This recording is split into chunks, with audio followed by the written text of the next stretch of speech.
আসসালামু আলাইকুম। কেমন আছেন সালমান ভাই? ওয়ালাইকুম আসসালাম। এই তো আলহামদুলিল্লাহ ভাই, আপনি কেমন আছেন? জি, আলহামদুলিল্লাহ। কি অবস্থা তারপরে সব দিক থেকে? এই তো আলহামদুলিল্লাহ, চলতেছে আচ্ছা, ভালোই। আমরা নিয়মিত একটা সেশন চালু করেছি। প্রিভিয়াস দিনেও কিন্তু আমরা একটু ডিসকাস করছিলাম ফাইবার নিয়ে। তো আজকেও কিন্তু হুম। আমরা ফাইবার নিয়ে কিন্তু স্পেসিফিক একটা গিগকে নিয়ে আসলে আজকে ডিসকাস করব। যে একটা গিগের কোন কোন দিক লক্ষ্য করা যায়। তো আমি আমার জায়গা থেকে পয়েন্টগুলো নিয়ে নিয়েছি। আমি কিছু প্রশ্ন করব। আমি মনে হয় যে এই প্রশ্নগুলো আপনার কাছে করলে ভালো একটা ফিডব্যাক এবং রাইট এবং সঠিক একটা ফিডব্যাকগুলো পাবো। প্রথমে জি অবশ্যই। প্রথম প্রশ্নটা হচ্ছে, একটা যখন আমরা ফাইবারে গিগ দিই, গিগ দেওয়ার ক্ষেত্রে একটা টাইটেল সিলেকশনের জন্য টাইটেলটা কতটুকু গুরুত্বপূর্ণ, ফাইবারের গিগ টাইটেল কতটুকু গুরুত্বপূর্ণ ফাইবারে র্যাঙ্ক করার জন্য, এই জায়গা থেকে আপনার উত্তর বা মতামত দিবেন। আচ্ছা, আহ ফাইবারের গিগের যে টাইটেলটা, এটা অবশ্যই খুব গুরুত্বপূর্ণ আমাদের গিগ র্যাঙ্কিং এর ক্ষেত্রে। ওকে, সো আমরা টাইটেলটা কিভাবে সিলেক্ট করব, বা আমরা এটা কি অ্যাড করব, বা কি কিওয়ার্ড অ্যাড করব আমাদের টাইটেলের মধ্যে। দেখেন, আপনি যেই কিওয়ার্ড গুলা বের করবেন, বা যে সার্ভিসটা আপনি রিসার্চ করে বের করবেন, অবশ্যই আপনি তার কম্পিটিশন অ্যানালাইসিস করেই তো বের করবেন। সে অ্যানালাইসিস করার পরে আপনি যে টাইটেলটা দিবেন, ওই টাইটেলে চেষ্টা করবেন আপনার 2টা থেকে 3টা কিওয়ার্ড নিয়ে আসার জন্য। আপনি যে কিওয়ার্ড গুলো রিসার্চ করছেন, ওখান থেকে 2 থেকে 3টা কিওয়ার্ড চেষ্টা করবেন আপনার টাইটেলের মধ্যে নিয়ে আসার জন্য, যাতে আমাদের র্যাঙ্কিং এর ক্ষেত্রে, ফাইবারের র্যাঙ্কিং এর ক্ষেত্রে এই জিনিসটা আরো সহজ হয়ে যায়। সো এটা খুবই ইম্পর্টেন্ট। টাইটেল আমাদের গিগটা র্যাঙ্কিং এর ক্ষেত্রে টাইটেল ডেসক্রিপশন সহ টাইটেল একটা মেইন পয়েন্ট র্যাঙ্কিং এর ক্ষেত্রে। সো যেটা বললাম, আপনারা কিওয়ার্ড 2 থেকে 3টা চেষ্টা করবেন কিওয়ার্ডের মধ্যে, টাইটেলের মধ্যে নিয়ে আসার জন্য। আচ্ছা, ধন্যবাদ। অনেকেই একটা জিনিস দেখি যে বলে পুরা গিগের টাইটেলটা কপি করে ভাই। কপি করার পরে হুম, সার্চে গিয়ে সার্চ দিয়ে টাইটেল পুরোটা সার্চ দিচ্ছে। দেওয়ার পর দেখছে যে ভাই আমার গিগ তো প্রথম পেজে আছে। তো আসলে হুম, হুম, টাইটেল এইভাবে কি আসলে গিগের র্যাঙ্কটা দেখা যায় যে আমার গিগটা কোন পজিশনে আছে? না, এটা কিভাবে দেখতে হয়? আপনার জায়গা থেকে মতামত কি? হুম। না, এটা হচ্ছে, দেখেন, আমি ফাইবারে যখন আমরা সেলার হিসেবে কাজ করি, ফার্স্ট অফ অল আমাকে ক্লায়েন্ট হিসেবে চিন্তা করতে হবে। এখন আপনি যে এই টাইটেলটা লিখে সার্চ করতেছেন, আমি যদি ক্লায়েন্ট হই, বা আমার যে কোনো একটা বিজনেস আছে, আমার গুগল অ্যাডস বা ফেসবুক অ্যাডস যেইটাই আহ, লাগে না কেন, আমি সেটা স্পেসিফিক আমি ফাইবারে গিয়ে সার্চ করব। আমি কিন্তু আপনি যে টাইটেলটা লিখে সার্চ করছেন, আমি ক্লায়েন্ট হিসেবে কিন্তু সেই টাইটেলটা লিখে সার্চ করব না। সো আমার যে স্পেসিফিক যে জিনিসটা, আহ, আমার যে সার্ভিসটা প্রয়োজন, আমি তো সেই সার্ভিসটা নিয়ে এখানে সার্চ করব। সো আপনাকে ক্লায়েন্ট হিসেবে চিন্তা করে আপনার কিওয়ার্ড বা সার্ভিস গুলো রিসার্চ করে বের করতে হবে, যে ক্লায়েন্ট চাচ্ছে কি, বা ক্লায়েন্ট কি লিখে এখানে সার্চ করতে পারে, এগুলো থিঙ্কিং করেই আপনাকে সার্ভিস গুলো নিতে হবে। সো আর আপনাকে হচ্ছে, যদি আপনি চান যে আপনার গিগটা র্যাঙ্কে আছে কিনা বা কোন পজিশনে আছে, এটার জন্য আপনার আহ, কি করা উচিত, বা আপনি কিভাবে দেখবেন, আপনি ফাইবারে বায়ার মোডে যাবেন, দেন হচ্ছে আপনি যে কিওয়ার্ড বা সার্ভিস গুলা সিলেক্ট করছেন, ওই কিওয়ার্ড বা সার্ভিস গুলা ওখানে সার্চ করবেন। সার্চ করে দেখবেন যে প্রথম অবস্থায় আপনার গিগটা কোনো পেজে আছে কিনা, বা কোন পেজে আছে, কোন পজিশনে আছে দেখবেন। দেন যদি আপনি না পান, দেন হচ্ছে আপনি ওখানে সেলার ডিটেলস একটা অপশন পাবেন। সেলার ডিটেলস অনলাইন নাও আছে, অনলাইন নাওতে যাবেন। দেন অনলাইন নাওতে গেলে দেখতে পারবেন যে আপনার গিগটা আছে কিনা, বা আপনি যদি নিউ সেলার অবস্থা থাকেন, ওখান থেকে ফিল্টার করা যায়। আপনি নিউ সেলারে দেখবেন, তাহলে দেখতে পারবেন আপনার গিগটা কোনো না কোনো পেজে আছে। এন্ড এটা অবশ্যই গিগ পাবলিশ হওয়ার 1 থেকে 2 ঘন্টা পর ট্রাই করবেন। কারণ হচ্ছে গিগ পাবলিশ করার সাথে সাথে যদি আপনি চেক করেন, সাথে সাথে অনেক সময় দেখা গেছে সার্চ রেজাল্টে আসে না। তো এটার জন্য আপনাকে 1 থেকে 2 ঘন্টা পরে ট্রাই করতে হবে। ধন্যবাদ। একটা ভাগ্যবান বিষয় কি দেখেন, আমি একদম যে ফাইবারে কাজ করি না বিষয়টা না। আপনার সাথে হুম। কথা বলতে বলতে আমার ফাইবারে কিন্তু মেসেজ আসছে। আমি দেখাই যদি দেখতে পান কিনা। যাক, আলহামদুলিল্লাহ। ব্লারে মনে হয় দেখা যাচ্ছে না মানে সম্ভবত। হ্যাঁ, ব্লারে দেখা যাচ্ছে। উম, দেখা যাচ্ছে না। আচ্ছা, ব্লার মোডের জন্য দেখা যাচ্ছে না। ব্লার হয়ে যাচ্ছে, হ্যাঁ। আচ্ছা, তো না, ব্লার মোডটা আগে ঠিক করে দিই। তো এটা তো আসলে খুশির একটা সংবাদ যে হ্যাঁ, ব্লারটা মনে হয় ঠিক করে ফেলছে মনে হয় মেবি। ওকে, এখন একটু দেখাই, নয়তো অনেকে আবার ভাববে যে আসলে বিষয়টা পজিটিভ নয় নেগেটিভ। দেখতে পাচ্ছেন দেখা কি? যাচ্ছে। হ্যাঁ, হ্যাঁ, দেখা যাচ্ছে। হ্যাঁ, এটা কিন্তু মাত্র মেসেজ আসলো। তো স্যার আপনার সাথে বসে আছি তো ওই জন্য মেসেজটা করেছি। আচ্ছা যাই হোক, ওটা বিষয় না। এখন দ্বিতীয় আরেকটা প্রশ্ন যেটা আসে সেটা হচ্ছে ফাইবারে আমরা কিন্তু ৩টা ইমেজ দিই। সাথে কিন্তু ভিডিও হুম দেওয়ার অপশন আছে। ইভেন হচ্ছে ওয়ার্ক প্রুফ হিসেবে বা হচ্ছে পোর্টফোলিও বা যে জায়গাতে পিডিএফ দেওয়ার যে সেকশনটা থাকে, যে আপনার ওয়ার্ক কিভাবে কি প্রোভাইড করে অনেকে থাকে। এটা আপনি হয়তো ভালো জানেন। হুম তো এই যে ইমেজ ব্যতীত ভিডিও এবং আদার্স যে সেকশনে পিডিএফ দেওয়ার যে সেকশনটা, এটা আসলে নিয়ে যদি একটু এক্সপ্লেন করতেন আর কি। আচ্ছা, এখানে আপনারা গিগ মেক করার সময় তিনটা অপশন পাবেন। একটা হচ্ছে ভিডিও অপশন, একটা হচ্ছে আপনার ইমেজ অপশন, আর একটা হচ্ছে পিডিএফ অপশন। আপনি একটা ভিডিও অ্যাড করতে পারবেন, তিনটা ইমেজ অ্যাড করতে পারবেন, এন্ড দুইটা পিডিএফ অ্যাড করতে পারবেন। তো জেনারেলি যেহেতু ভিডিও যেহেতু আমরা দিতে হবে, ভিডিওটা প্রফেশনাল হতে হবে, একদম প্রফেশনালিজম মেনটেন করে আমাদের ভিডিওটা দিতে হবে। সো ভিডিও যদি দিতে পারে সেটা বেটার, আর যদি ভিডিও একবারে পসিবল না হয় সেই ক্ষেত্রে আমরা ইমেজটা ব্যবহার করি। এন্ড ইমেজের ক্ষেত্রে একটু বলি, ইমেজে আমরা তিনটা ইমেজ অ্যাড করব। প্রথম ইমেজ যেটা, সেখানে আহ, ছোট করে সংক্ষিপ্ত আকারে আপনার সার্ভিসটা তুলে ধরবেন।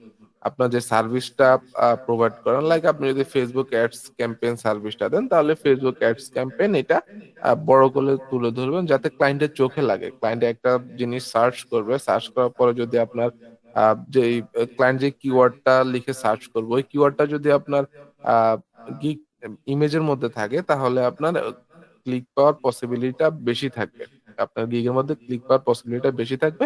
এন্ড মেইন সার্ভিস যেটা, সেটা প্রথম ইমেজের মধ্যে তুলে ধরবেন। দেন সেকেন্ড ইমেজের মধ্যে আপনি সেকেন্ড এন্ড থার্ড ইমেজ যে দুইটা থাকবে সেটার মধ্যে আপনি ডিটেলসে লিখতে পারেন, বা বুলেট পয়েন্ট যেগুলো আছে সেগুলো আপনি ডিটেলসে কি কি সার্ভিস প্রোভাইড করবেন, বা কোন কোন ফিচারটা ক্লায়েন্টকে দিবেন, এগুলো সেকেন্ড এন্ড থার্ড ইমেজের মধ্যে দিতে পারেন। এন্ড যে পিডিএফটা আছে, এখানে দুইটা পিডিএফ অ্যাড করা যায়। পিডিএফ এর মধ্যে আপনার যদি প্রিভিয়াস ওয়ার্কশপ থাকে, সেগুলো আপনি পিডিএফ আকারে সেখানে অ্যাড করতে পারবেন। এন্ড আরেকটা জিনিস, সেটা র্যাঙ্কিং এর ক্ষেত্রে ভালো কাজে দেয়, সেটা হচ্ছে আপনি যে সার্ভিসটা সিলেক্ট করবেন বা যে কিওয়ার্ডটা সিলেক্ট করবেন, সেটা যদি আপনার টাইটেলেও থাকে, সেটা যদি আপনার ইমেজও থাকে, সে যদি ট্যাগেও থাকে, ডেসক্রিপশনে থাকে, তাহলে সেক্ষেত্রে আপনার টা একটু হলেও র্যাঙ্কে আসে। ধন্যবাদ ভাইয়া।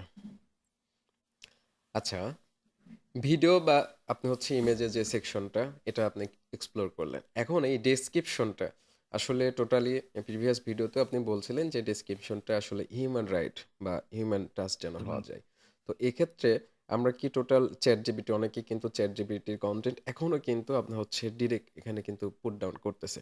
সো আপনার কাছে কি মনে হয় যে পুরা চ্যাট জিপিটি ফরম্যাটটা কি আমি কপি পেস্ট করে দিব, নাকি চ্যাট জিপিটির ফরম্যাটের একটা সিকোয়েন্স দেখে আমি ওইভাবে একটা ট্রাই করতে পারি, বা আদার্স কম্পিটিটর যারা গিগ দিয়ে রাখছে তাদের রিসার্চ করি যে কোন সিকোয়েন্সে কিভাবে গিগ ডেসক্রিপশনটা সাজিয়েছে, তাদের দেখে আমাদের ফলো করা উচিত, নাকি চ্যাট জিপিটির কন্টেন্টটা পুরোপুরি দেওয়া উচিত ভাই? না, আমরা প্রথমে যেটা একদমই স্ট্রেট ফরওয়ার্ড, যেটা আমরা কখনো কপিরাইট করব না, এআই থেকে কখনো কন্টেন্ট নিব না। হ্যাঁ, আমরা যদি, লাইক আমি ইংলিশ অনেক দুর্বল, বা এখানে কি লিখবো বা কোন সার্ভিস গুলো অ্যাড করবো সিকোয়েন্সটা বুঝতেছি না, সেক্ষেত্রে আপনি ফাইবারে যে আপনার যে সার্ভিসটা আছে, সেই সার্ভিস রিলেটেড গিগ গুলো অ্যাড করতে চেক করতে পারেন, রিসার্চ করতে পারেন, ওখান থেকে সিকোয়েন্সটা নিয়ে দেন আপনি আপনার মতো করে সেন্টেন্স মেক করে, একদম হিউম্যান রাইটস হতে হবে। আপনি আপনার মতো করে আপনার যে ডিসক্রিপশনটা আছে সেটা সাজাবেন। And অবশ্যই আপনার যে ট্যাগ গুলা বা যে সার্ভিস গুলা আপনি কিওয়ার্ড গুলা খুঁজে বের করছেন, সেগুলো দিয়েই আপনি সেন্টেন্স গুলা মেক করবেন ডেসক্রিপশনে। তাহলে এটা গিগ র্যাঙ্কিং এর ক্ষেত্রে আরো ইজি হয়ে যাবে। আচ্ছা, যেহেতু আমরা গিগ নিয়ে কথা বলছি, একটা গিগ দেওয়ার ক্ষেত্রে ওখানে কিন্তু যখন ডেসক্রিপশন আমরা বসাচ্ছি তার আগে কিন্তু আমাদের কিন্তু 5টা কিওয়ার্ড দেওয়ার সেকশন থাকে, কিন্তু যে 5টা কিওয়ার্ড। হুম তো হুম এই কিওয়ার্ডটা কতটা গুরুত্বপূর্ণ একটা গিগ ডেসক্রিপশন বা একটা গিগ পাবলিশ করার আগে বা পাবলিশ করার পরে, এই কিওয়ার্ডটা অনেকেই দেখি যে ফাইবার ওভারভিউ যে এক্সটেনশন আছে কিছু গিগের, কিন্তু কোন কোন কিওয়ার্ড দিয়েছে সেই কিওয়ার্ডগুলো দেখা যায় কিন্তু। তো এটা আসলে কতটুকু গুরুত্বপূর্ণ একটা গিগ টাইটেলের উপর ডিপেন্ড করে, নাকি ডেসক্রিপশনে ডিপেন্ড করে, নাকি শুধুমাত্র কিওয়ার্ডের মধ্যে? এটা নিয়ে যদি একটু কথা বলতেন। আমাদের গিগ র্যাঙ্কিংটা আমাদের টোটাল গিগের যত কিছু আছে, টাইটেল, ট্যাগ, ডেসক্রিপশন, প্যাকেজিং, সবকিছু মিলিয়েই আমাদের গিগটা র্যাঙ্কিং এ আসে। এখন আমরা যে গিগটা দিব, আমরা কিসের উপর ডিপেন্ড করে দিব? অবশ্যই কিওয়ার্ডের উপরে। কিওয়ার্ড মাস্ট ইম্পর্টেন্ট র্যাঙ্কিং এর ক্ষেত্রে। আপনি তো ফার্স্ট অফ অল আপনাকে কিওয়ার্ড রিসার্চ করে বের করতে হবে গিগ মেক করার জন্য। সো যে কিওয়ার্ড গুলো আপনি বের করবেন রিসার্চ করে, ওই কিওয়ার্ড গুলা দিয়ে বা ওই ট্যাগ গুলা দিয়ে আপনি সবকিছু সাজাতে হবে। আপনার টাইটেল, ডেসক্রিপশন, ট্যাগ, সব জায়গাতে আপনি কিওয়ার্ড গুলা ইউজ করতে হবে র্যাঙ্কিং এর জন্য, যাতে কোনো ক্লায়েন্ট ওই কিওয়ার্ড লিখে সার্চ করলেই আপনার গিগটা সহজেই টপে পায় এন্ড আপনাকে ক্লিক করে দেন, মেসেজ করে। So keyword is very important for gig creation. আচ্ছা, একটা গিগের, অনেকের গিগে দেখি যে এফএকিউ দেওয়া থাকে নিচের দিকে, অনেকে দেওয়া থাকে না। তো এফএকিউ দেওয়াটা কি জরুরি, বা আপনার কাছে কি মনে হয় যে এফএকিউটা থাকা প্রয়োজন বা প্রয়োজন নাই? হুম, অবশ্যই এফএকিউ থাকাটা খুব জরুরি। কারণ কি, ক্লায়েন্টের মনে কিছু কিছু কোশ্চেন থাকে আপনার, এটা আপনাকে থিঙ্কিং করে বের করতে হবে যে ক্লায়েন্ট আমার ডেসক্রিপশনটা পড়লো, প্যাকেজিংটা পড়লো, এরপরে ক্লায়েন্টের মনে কি কি কোশ্চেন আসতে পারে। ওই কোশ্চেন গুলো আপনি নিজে থেকে থিঙ্কিং করে বের করে ওখানে ওটা সলিউশন ডিটেলসে লিখে দিবেন। কয়েকটা ৫ থেকে ৭টা বা ১০টা পর্যন্ত যতগুলা দেওয়া যায় ততই বেটার। আ ক্লায়েন্টের থিংকিং গুলা যদি আপনি বের করে এখানে লিখতে পারেন, সেটা বেটার ক্লায়েন্টের জন্য। ক্লায়েন্টের আরো বুঝতে সুবিধা হবে। আচ্ছা, কিছুক্ষণ আগে একটা ভিডিও দেখালাম আপনাকে মোবাইলে হুম, স্ক্রিন দিয়ে, যে ফাইবারে নক পাইছে, হুম। কিন্তু পরে গিয়ে দেখি ওনার প্রোফাইল হচ্ছে বাংলাদেশ, ফেব্রুয়ারি 2025-এ অ্যাকাউন্ট খোলা হয়েছে। এ বিষয়ে কি বলবেন? ইভেন লাস্ট কিন্তু একটা জিনিস দেখলাম, দেখেন যে লাস্ট কিছু কিছু স্ক্রিনশট দিচ্ছে, মানে সেলার হুম, অ্যাকাউন্ট থেকে, যে পেপালে তোমাকে পেমেন্ট করব, ওই পেমেন্টের অপশন দেখাচ্ছে, ওখানে কিন্তু তোমার হুম। ইমেলটা লাগবে। সেলার টোটালি ভুয়া, এটা জানি। তো এই জায়গা হ্যাঁ, থেকে আমার যতটুকু আমি জানি, আমার জায়গা থেকে একটু আপনার সাথে অ্যাড করতেছি। ধরে নেন আমার $25 গিগ, আমার $25 গিগে কখনো আমি অর্ডার করতে গেলে $25 কাটবে, ফাইবার এতটা ভালো তো না, তাই না? এত ভালোবাসা তো ফাইবার আমাদের প্রতি নাই, সেলারদের প্রতি।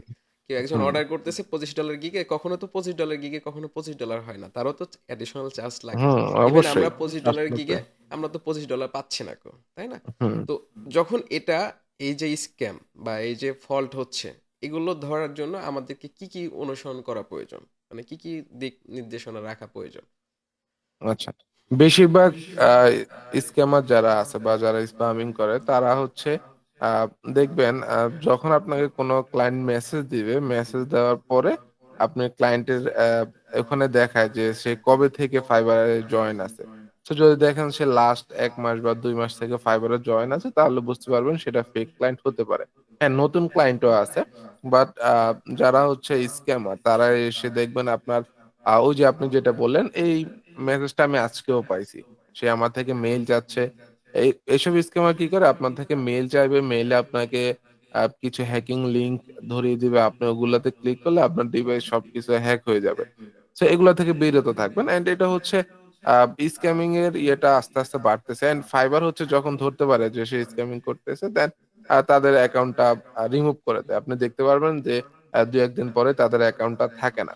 সো আ ফাইবার এদিক থেকে স্ট্রেইট ফরওয়ার্ড, তারা যদি কোন কিছু ধরতে পারে তারা এটা তাদের অ্যাকাউন্টটা ব্যান করে দেয়। আচ্ছা, ধন্যবাদ সালমান তানিম ভাই আমাদের সাথে থাকার জন্য, ইভেন আমার সাথে থাকার জন্য, এবং সকলের উদ্দেশ্য একদম শেষ পর্যায়ে যেটা কথা, যে সতর্ক জায়গা থেকে ফাইবারে কতটুকু সতর্ক থাকা প্রয়োজন। যেমন আমি খুশি হয়ে বললাম যে ফাইবারে আপনি থাকা অবস্থায় নক পেয়েছি, পরে দেখছি বাংলাদেশ। তো এটা কিন্তু সবার সাথে হয়ে আসছে, অনেকে কিন্তু ফেক হুম, অ্যাকাউন্ট থেকে আমার আপনাকে সবাইকে কিন্তু ডিস্টার্ব করে, হয় না? হুম, পড়তেছে কি পড়তেছি। তো এই জায়গাতে কতটুকু সতর্ক থাকা প্রয়োজন? ধরেন আপনার একটা গিগে, অনেকে দেখি যে গিগে নিজের ইমেজ কিন্তু ইউজ করে, ভালো একটা ভালো র্যাঙ্কিং হুম, আছে, অনেকে কিন্তু ওই মেসেঞ্জারে নক করে ফাইবারে গিয়ে নক করে, ভাই কেমন হুম। আছেন? তো এই জায়গাতে কি কি সতর্ক অবলম্বন করলে এই জিনিসটা সেপারেট রাখা প্রয়োজন বা পাওয়া যাবে আর কি? এটা তো অবশ্যই আ আ সতর্ক থাকতে হবে। আমাদের বাংলাদেশে যেরকম ভালো মানুষ আছে, অবশ্যই খারাপ মানুষ আছে। সো যারা হচ্ছে মেসেজ করবে তাদেরকে ইগনোর করার চেষ্টা করবেন। বাট আপনার রেসপন্স রেটটা ঠিক রাখার জন্য আপনি তাকে ১ টা অথবা ২ টা মেসেজ করে রাখবেন। এরপরে আর ইগনোর করলেই হবে। সো আমাদের রেসপন্স রেটটা ঠিক রাখার জন্য আমরা জাস্ট ১ টা বা ২ টা মেসেজ করে রাখবো অ্যান্ড হচ্ছে তাদেরকে ইগনোর করে রাখবো। আচ্ছা, ধন্যবাদ সালমান ভাই আমাদের সাথে থাকার জন্য। ধন্যবাদ সবাইকে। আসসালামু আলাইকুম। ধন্যবাদ ভাইয়া। আসসালামু আলাইকুম।